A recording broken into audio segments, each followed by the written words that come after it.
Deixa eu começar essa rodada de eleições falando sobre São Paulo. São Paulo, gente, virou fogo no parquinho. Ontem o Datafolha divulgou o primeiro levantamento após as convenções partidárias e o cenário foi esse. Matheus, coloca na tela, por gentileza. Porque é o seguinte, vamos lá. Boulos, 23%. Pablo Marçal, essa foi a grande surpresa. Saiu de 14% no levantamento pré-convenções, agora ele aparece com 21%. Ricardo Nunes, pelo Datafolha, aparece com 19%. Datena, que tinha 14%, caiu para 10%. Tabata Amaral manteve ali um patamar de 8%. E Marina Helena, do Novo, com 4%. Traz para cá, gente, porque o que ocorreu desde então? Depois que essa pesquisa foi divulgada, eu, como, enfim, o ofício me determina, comecei a ligar para os comitês de campanha. Virou um barata-voa, principalmente no comitê do Ricardo Nunes. Porque a ala bolsonarista já falou, ali isso é culpa do Duda Lima. Duda Lima é o marqueteiro do Ricardo Nunes. Porque o Ricardo Nunes quer fazer uma campanha muito limpinha, só apresentando entrega, só falando o que ele fez, fazendo proposta. E o Pablo Marçal já está demonstrando que a campanha em São Paulo vai ser dedo no olho e gritaria. Eu sei que o termo é outro, mas o horário não me permite utilizar o termo correto. Não deixa de ser um olho, né? Boa. boa, Ricardo. Exato, é exatamente isso. Né? Só que, enfim, não é aquele... É o olho inferior. Pronto, obrigado, Ricardo. Para a gente manter a ordem aqui nesse horário. Mas só me inclui fora dessa, não fui eu o autor da frase, foi o Alexandre. Obrigado, Alexandre. Não, é porque meu retorno aqui, estou sem óculos, então fica difícil. Então, mas assina embaixo. A culpa é sempre do careca. Sempre. E como temos dois, fica difícil identificar, meu amigo. Complicado. Olha aqui, acabaram de usar óculos para fechar o programa. Só tô de óculos eu só tô de óculos porque eu tenho que seguir a consultoria de estilo do Rodrigo Oliveira, entendeu? Então, nem precisava estar de óculos, mas como o Rodrigo Oliveira, que é o galã aí do nosso meio-dia, tá de óculos, aí eu arrumei um óculos para botar também, para seguir a tendência, né? Exatamente. Continuando aqui o bastidor. Houve uma reunião ontem na casa do Duda Lima. E aí o que ele fez? Eu não quero saber de bolsonarista nessa campanha. Eu vou só me reunir com os integrantes do PSD, com o Baleia Rossi, com o Gilberto Kassab, para poder dar um rumo para a campanha do Ricardo Nunes. Hoje, já saiu um vídeo da Tabata Amaral, olha o nível, da Tabata Amaral associando o Pablo Marçal ao PCC. Matheus, solta o vídeo. Se você não viu, veja e observe como é que vai ser a tônica da campanha da Tabata Amaral. Renato Cariani é muito amigo do Pablo Marçal. Ele é réu por tráfico de drogas, suspeito de abastecer o PCC. O maior aliado político do Marçal é Leonardo Avalanche, presidente do partido dele, o cara que bancou o Marçal como candidato. O Avalanche foi gravado confessando que foi ele que soltou André do Rap, um dos líderes do PCC. Ele também admitiu que tem ligação com outro líder do PCC, o Piauí, que é irmão do Valquito, que foi fotografado em Paraisópolis, adivinha com quem? Pablo Marçal. Quem também anda junto com Pablo? Escobar. Escobar e o sócio dele, Júlio César Pereira, vulgo Gordão, estão sendo investigados por trocar carros de luxo por cocaína, em um esquema com Francisco Chagas de Souza, conhecido como Coringa, preso por ligação com o PCC. Tem uma figura que liga todos esses elementos. Tem uma coisa que todos eles fazem. Eu não vou permitir que a nossa cidade caia na mão dessa gente. Rapaz, e olha que a propaganda na TV nem começou. Imagina o nível que vai ser a campanha. Rodolfo Borges, olha, ontem eu conversando em casa com a patroa, que é digníssima, eu falava o seguinte termo: essa campanha implodiu a campanha, essa pesquisa, melhor dizendo, implodiu a campanha do Ricardo Nunes. Você acha também nessa linha, Rodolfo Borges? Boa tarde. Boa tarde, Wilson. Boa tarde para o chat, para os companheiros. É o que a gente tinha dito, né, Wilson? Quando saiu a pesquisa Atlas já. E aí veio essa informação de bastidor, que a campanha do Nunes estava, o teto, chegou no teto, vamos ver e tal. Veio e o teto é muito mais em cima e assim, nada indica, por enquanto, que esse teto foi alcançado também. Então, assim, é meio que uma pesquisa para cair na real, né? Ó, o jogo é esse, quem está definindo as regras do jogo é o Pablo Marçal. Ele está ditando as regras. E a Tabata respondeu à altura. Né? Até publiquei, tá lá no Antagonista, uma análise, o antagonista.com.br, vamos lá ler, que a Tabata, ela pegou o código do Marçal, né? Pegou o código é um jargão aí do Marçal que ele usava, né? Quando ele gostava de ser reconhecido como coach. Ele tem um livro dos códigos para ser milionário. E ela pegou esse código. Esse vídeo que ela fez é uma paródia, né? De um vídeo que o Marçal, de dois outros que ele tinha publicado já, mostrando foto e tal. Ela tá meio que emulando ele, né?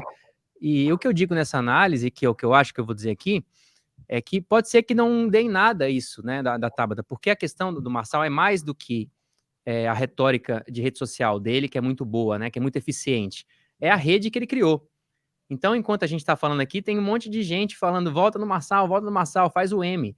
Né? A Tabata não tem essa estrutura. Então, é uma batalha que ela não está só na retórica, né? Ela está também na rede de distribuição dessa mensagem. E a rede do Marçal é muito mais robusta.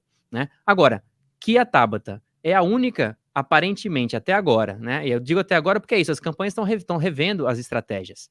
Até agora, ela é a única que está se mostrando disposta a bater de frente com o Marçal. E eu imagino, calculo e prevejo que ela vai ganhar alguma coisa disso. Pode não ser o bastante para ir para o segundo turno, pode não ser, mas assim, ela vai se destacar porque os principais adversários até agora adotaram uma postura acovardada. Sob o argumento de, vamos jogar limpo, não podemos tratar com esse cara. O negócio é que esse cara está aí. E ele vai continuar até que e se a Justiça Eleitoral disser que ele tem que sair. Esse é o ponto, né, Rodolfo? Porque o que acontece? Depois eu vou até colocar um vídeo que eu pedi para o Matheus para a gente fazer um retrospecto das campanhas eleitorais nos últimos anos. E aí, de novo, né?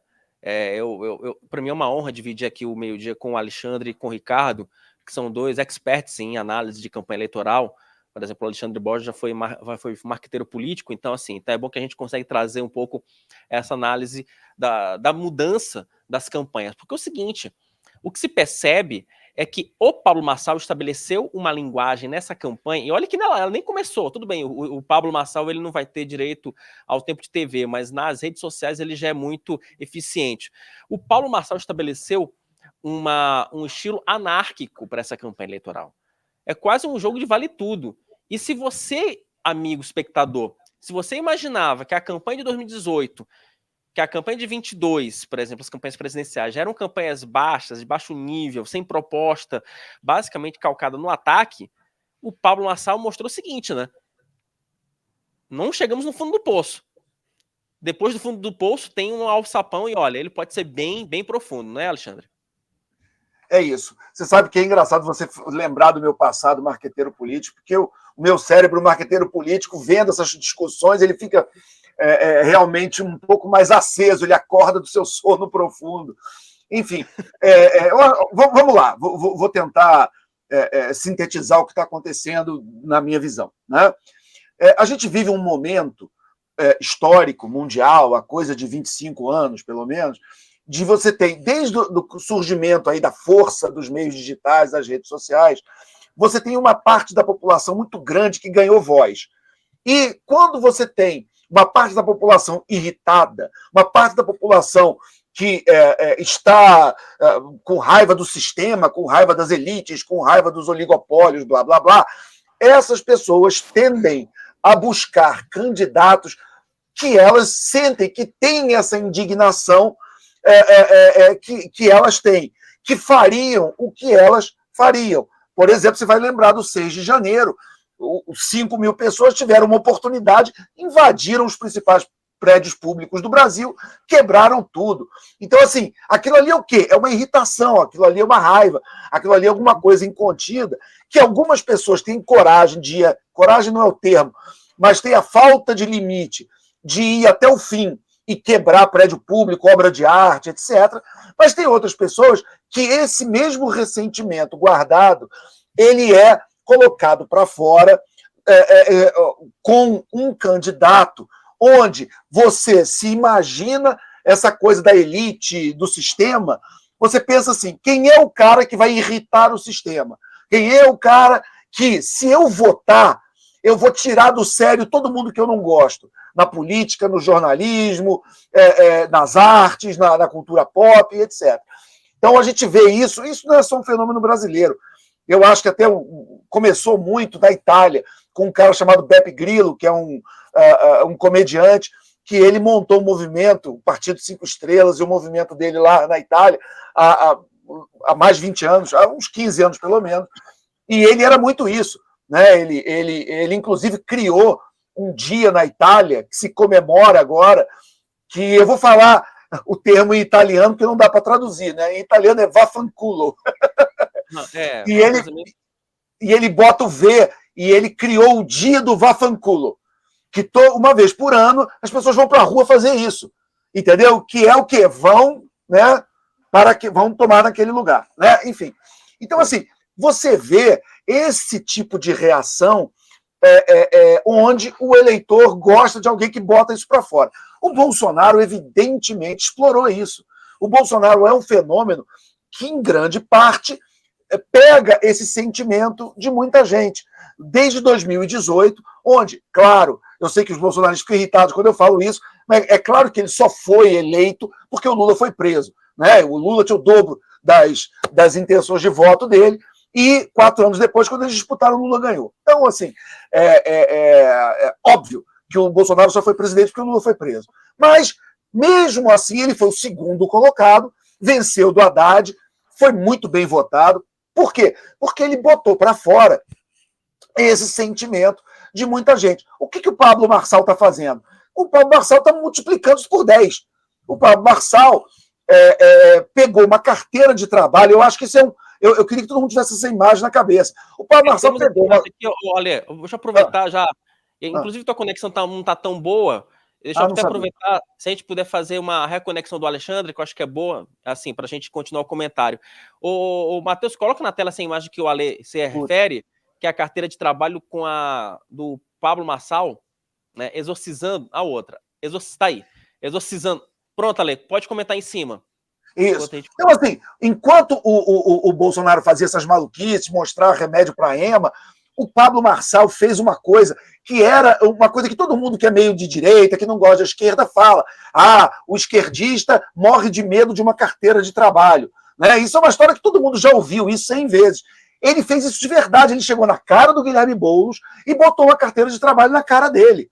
Isso que eu acho uma baixaria, vulgar, óbvio. Eu não gostaria que isso acontecesse na política, mas isso encanta muita gente. Tá? Então, assim, só para terminar essa primeira intervenção, para dizer o seguinte, o Pablo Marçal, ele pegou a cartilha da indignação bolsonarista, multiplicou por 10, é um cara jovem, é um cara que não tem muito do passado do Bolsonaro, é um cara que está livre para falar o que dá na telha. Ele me lembra até o Joaquim Fênix, aquele papel do Joker, do Coringa, que entendeu? Que cria aquele movimento, todo mundo com cara de palhaço, dá um tiro no...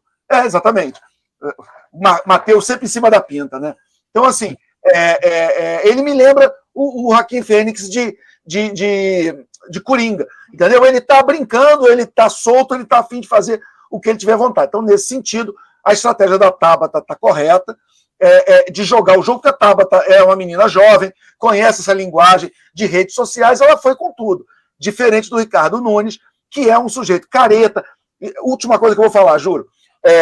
O Ricardo Nunes, quer dizer, nessa intervenção, o Ricardo Nunes, palavra de quem já foi marqueteiro político, você não reinventa um candidato, você melhora ele na medida do possível.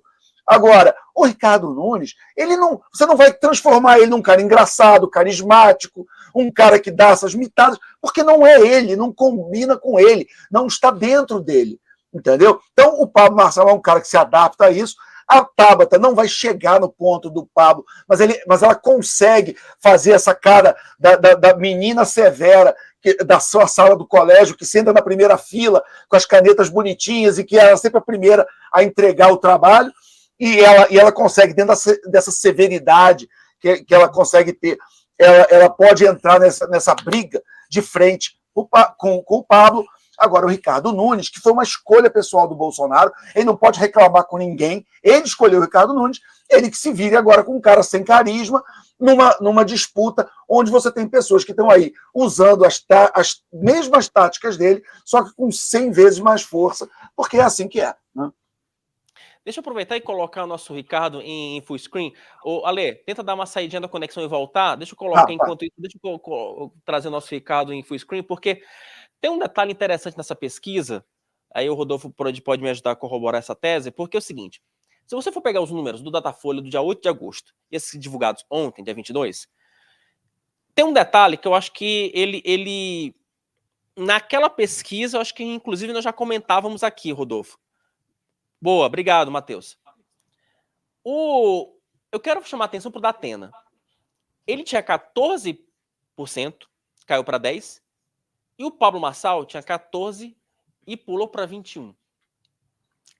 Na primeira pesquisa, se você for somar 14% do Marçal com 14% do Datena, naquele primeiro levantamento, nós já tínhamos um cenário de que pelo menos 28%, traz para cá, Matheus, pelo menos 28% dos moradores de São Paulo já sinalizavam que queriam votar em alguém fora da política. Queriam um outsider.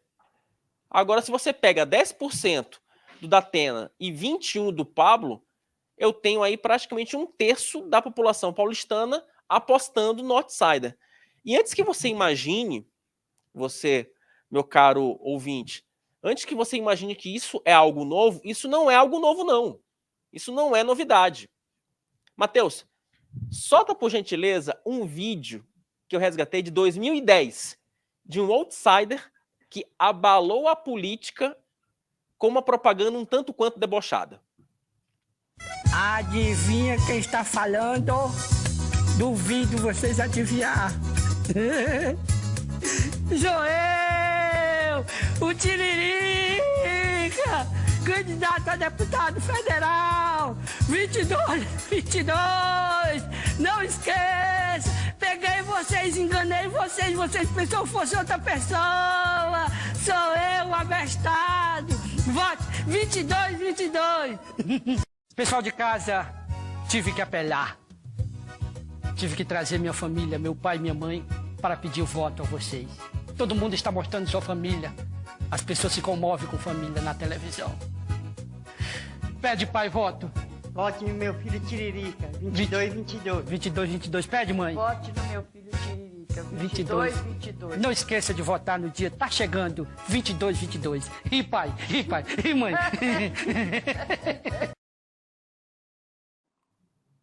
Tiririca foi eleito em 2010 com 1.300.000 votos em São Paulo. Na época, ele foi o deputado federal mais votado do país. Ricardo, ou seja, essa história de outsider não é novidade na política. Mas, assim, você vê que, de fato, Paulo Stanley, ele realmente está com a ideia de que, olha, a política do jeito que está, parafraseando Tiririca, ela precisa mudar, porque pior que tá, não fica. O problema é que essa frase do Tiririca parece que, assim, foi uma profecia do mal, né? Porque quanto mais o tempo passa, parece que pior a política fica. Boa tarde, amigo. Boa tarde. Interessante que eu escrevi uma coluna recentemente aí para o Antagonista em que eu citei justamente o Tiririca, que à época foi um case. Eu acho que é um tipo de outsider diferente, sabe, Wilson? Eu não colocaria no mesmo balaio um Tiririca e um Pablo Marçal, de maneira alguma. O Tiririca verdadeiramente era um personagem, era um palhaço que se propunha a ir para o Congresso Nacional fazer o papel de palhaço. Ele nunca se pretendeu ser político, ele nunca se pretendeu ser legislador. O Marçal é um pouco diferente. Ele realmente acredita, se é que também não é apenas um personagem, ele realmente acredita que tem algo de útil a oferecer para a cidade de São Paulo e para os cidadãos. O que me chama muito a atenção nessa história toda, e isso é uma coisa que eu não consigo compreender, eu faço exercícios mentais, eu mesmo, né? Vou lá de noite, fico pensando a respeito disso, converso com analistas políticos, converso com cientistas políticos, para tentar compreender o que efetivamente move um cidadão no sentido de votar no Marçal. Tudo que o Alexandre falou é verdadeiro, e a gente vem acompanhando isso já há alguns anos, no Brasil e no exterior também. Essa ira, essa frustração represada no eleitor, ela acaba sendo despejada, né, sob a forma desses políticos, entre aspas, na hora de votar. Mas se você perguntar, e é isso que realmente eu não consigo compreender, se você perguntar a qualquer pessoa, gente, eu vou dar só o exemplo desses candidatos de São Paulo, não significa que eu prefira um ou outro, até porque eu não voto em São Paulo. Mas se você perguntar para o eleitor mais desinformado ou menos desinformado, para o mais pobre ou mais rico, se você chegar e apresentar a Tabata Amaral, por exemplo, e o Pablo Marçal, e perguntar para esse eleitor a quem eles confiariam a tutela de um filho, caso morressem, ou a quem eles confiariam a gestão do próprio negócio, caso eles não pudessem tocar adiante, eu fazia muito essa figura de linguagem, a época que a gente tinha o Henrique Meirelles e o Bolsonaro disputando a eleição. Eu tenho certeza que todo mundo, né, ou 99% dessas pessoas, acabariam optando pela Tabata.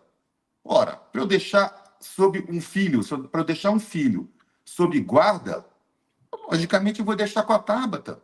Mas na hora de votar, por alguma razão, volto a dizer que para mim é incompreensível, ainda que eu entenda as questões de ira, de frustração, por que se escolhe esse tipo de personagem? Porque no final do dia, a conta que eu, Ricardo, como eleitor, faço é o seguinte: o que eu vou ganhar votando nessa pessoa? O Alexandre citou muito bem o fato, aquela cena que foi maravilhosa. Eu, Ricardo, gostei daquela cena. Eu me considero uma pessoa ou um eleitor de centro-direita. Eu, Ricardo, não gosto, e aí não é uma questão de não gostar da política, não gostar dos políticos, ou não gostar de pessoas. Eu não gosto da maioria dos dogmas, da maioria dos preceitos que são ligados às esquerdas. Por isso que eu me posiciono como uma pessoa de centro a centro-direita. Quando eu assisti aquela cena da carteira de trabalho sendo mostrada para o Boulos, aquilo ali me tocou, porque aquilo é o que eu penso há muito tempo de boa parte desses políticos de esquerda. E não que seja necessariamente verdade. Quando eu vejo Pablo Marçal fazendo algo que eu mesmo gostaria de fazer, é óbvio que é uma conexão minha. Mas é diferente de eu ir à urna e votar no Pablo Marçal, porque se eu fosse eleitor em São Paulo, eu pensaria o seguinte: ok, ele mostrou a carteira de trabalho para o Boulos, achei aquilo maravilhoso, mas aquilo vai resolver o meu problema? Uma vez eleito, o transporte que eu utilizo vai melhorar? A segurança da minha cidade, ainda que não seja uma prerrogativa da prefeitura, vai melhorar? O sistema de saúde público vai melhorar? Porque eu acho que é esse olhar crítico que falta na hora de votar. Da mesma maneira que... Esse é que é o ponto, né, Ricardo? Te cortar. Mas esse é que é o ponto, né, Ricardo? Quer dizer, para a gente, o brasileiro, ele ainda sofre com essa falta de consciência política, né? E você sabe muito bem, né? Quer dizer, em política, a emoção, ela se sobrepõe à razão ali para o eleitor médio, né? Infelizmente, essa é uma realidade do país, né, amigo? Então, eu ia caminhar nesse sentido mesmo para encerrar. Houve um tempo, isso aí não é novo, por isso que essa história de não políticos, de personagens, eu acho que hoje está muito mais em voga, até por questões de comunicação. A gente tem internet, a gente tem rede social, a informação circula muito rápido, de forma muito ativa. Mas a gente teve, há algum tempo, lá na terra do Alexandre, o rinoceronte cacareco. Né? A gente teve um macaco-tião, bem antes do Tiririca. Então, eu acho que essa ira, essa revolta popular, ela sempre se fez presente na hora do voto. É que, de alguma forma, eu acho que tem a ver com a internet, com as redes sociais. Isso se intensificou bastante ultimamente, infelizmente, para o país. Wilson, deixa eu dar um pitaco rapidinho para finalizar essa história, que é o seguinte, eu, sem discordar do Alexandre e nem do Ricardo, que eu acho que faz sentido, né? As duas análises fazem sentido. Eu acho que tem essa coisa que o Alexandre destacou, que é a revolta contra a política. Isso é parte do bolsonarismo e o Marçal é o grande expoente nessa campanha. Mas eu acho que tem uma grande distinção do Marçal para todos os outros candidatos, que é as pessoas estão ouvindo o que ele tem para dizer. E as pessoas estão ouvindo porque ele sabe comunicar, ele sabe cativar, ele sabe chamar a atenção. E no final das contas, o que está em disputa é a atenção. O que disse o Ricardo Nunes nessa campanha? Ninguém sabe. O que disse Boulos? Poucos sabem. Não tantos quanto o Marçal. O que disse o Madá Atena?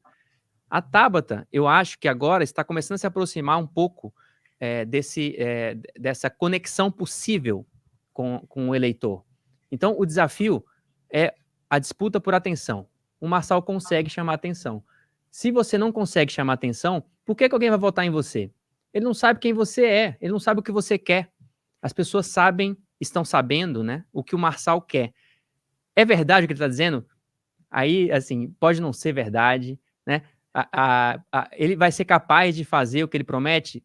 Também tanto faz nesse sentido, porque o primeiro ponto é parar para ouvir. E ele consegue que as pessoas ouçam. Então, e eu estou preparando uma análise sobre isso, inclusive, para o Antagonista, para publicar no final de semana. Nesse sábado vou publicar, porque, assim, a batalha é por atenção. A primeira batalha. Para conseguir fazer a sua proposta, apresentar e convencer as pessoas, antes de tudo, você tem que chamar atenção. Se você não conseguir chamar atenção, você pode ser o melhor candidato do mundo. Você pode ser o mais qualificado. Ninguém vai te ouvir. E você vai perder.